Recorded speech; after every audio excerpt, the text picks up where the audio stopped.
301 নম্বর গীতাঞ্জলি। প্রত্যেকটা রুমের কিন্তু এরকম নাম দেওয়া রয়েছে। এটা গীতাঞ্জলি রয়েছে, পাশেরটা গীতবিতান রয়েছে, সুন্দর লাগলো বেশ। আচ্ছা, রুমে প্রবেশ করা মাত্র বেশ সুন্দর একটা গন্ধ নাকে এলো। এই রুমে সব থেকে বড় বিশেষত্ব হলো এই যে ব্যালকনি রয়েছে। ব্যালকনিতে এসে কিন্তু আপনারা একটা সুন্দর সি ফেসিং ভিউ পাবেন। সামনেই সমুদ্র, সামনেই মেরিন ড্রাইভ রোড, আর সামনেই সমুদ্র। দেখুন,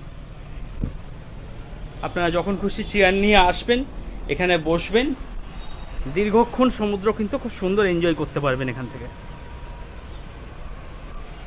চলুন রুমে আসা যাক।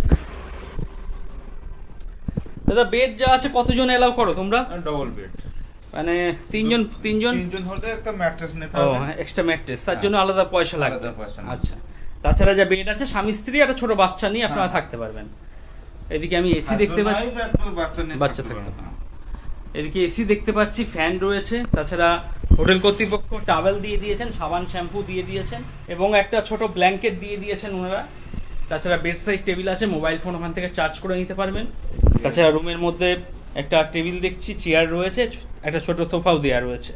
এছাড়া ইউনিক বিচ ইন হোটেলের যে রেস্টুরেন্ট রয়েছে তার মেনু কার্ডও দেখতে পাচ্ছি। আর এদিকে আয়না দেখতে পাচ্ছি, টিভি রয়েছে, টিভি রানিং।